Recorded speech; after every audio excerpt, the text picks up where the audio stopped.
Hi there. Have you noticed when the pressure is on, like you might be at work and there's so many different projects on, or you have meetings that are coming out of your butt and they're forever just sort of blocking up your day.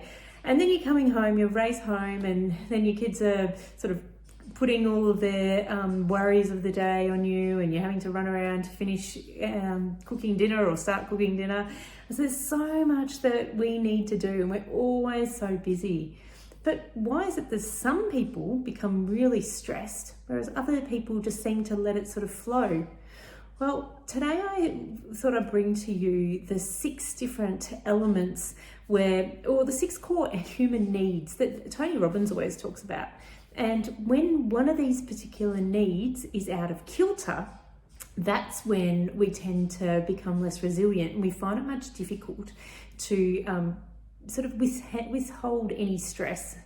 And things become so much more heavier. So sometimes we might end up with really tight shoulders and neck. Other times we might have like a hazy head.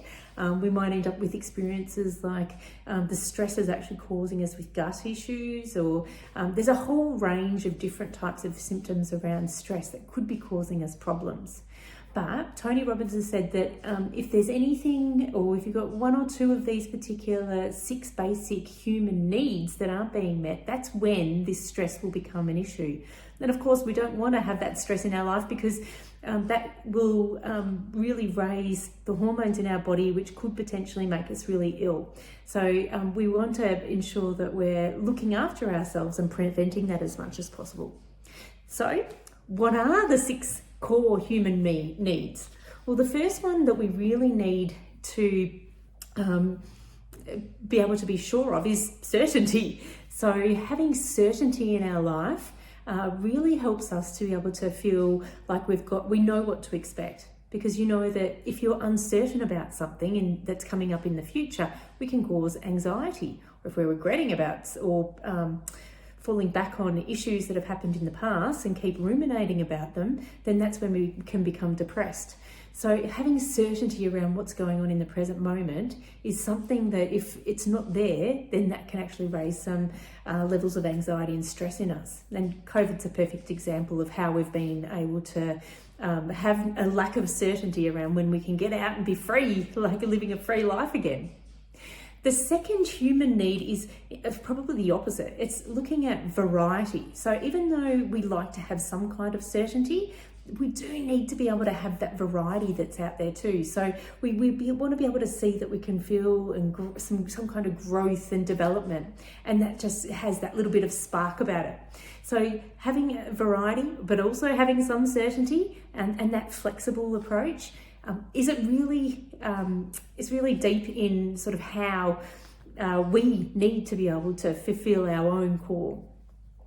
We also need to feel significant. So in some way or another, we need to have some kind of significance with the rest of the people around us. So having that human connection and understanding that we are significant to somebody or someone or something, that can actually make us feel fulfilled. So that is one of our human core needs. Another one is growth. Learning and developing helps us to be able to stay focused and gives us joy, and also helps in raising positivity with us. So that joy is a really good thing in learning and growing. And I find that whenever I go to study or learn something new, I actually really enjoy it and really like to get stuck into it. And it does bring me joy and increases my level of resilience, because I'm learning other things as well, learning new coping mechanisms and different ways of thinking and problem solving. And also contribution. We all know that when we can contribute to something, then we feel valued and we feel like we have worth. Now, you look at volunteers, for instance, they're contributing to helping the community or helping with kids' activities like sporting activities or whatever. And because of that contribution, they feel good. It actually raises the good hormones in them to make them feel good. Very similar to kindness as well. So yeah, all of these are our basic human needs. So if there is one thing that is out of kilter, then our level of resilience is much lower. So we need to think about that when we are reverse engineering how we feel. So when we aren't feeling so good and we are stressed, think back to some of those core needs. Can I get involved more in the community and be able to contribute in some way? Maybe I can get involved in a working group at work, which I'm not normally a part of, and I can contribute to that in some way. Is there anything that I can do to increase variety in my workload? Can I look outside the box and drag in other people from other departments and become connected in a different way? So all of this will help to be able to raise your resilience and also reduce the level of stress. So have a think about that the next time that you start to feel hazy and you're worried about the way in which you're feeling. All of these activities and being active in trying to help yourself will help yourself as well as those around you by creating that positive vibe. So I hope that's helped in being able to clarify sort of some of the key human needs that we have that does actually reduce and beat stress, and it makes us much more resilient.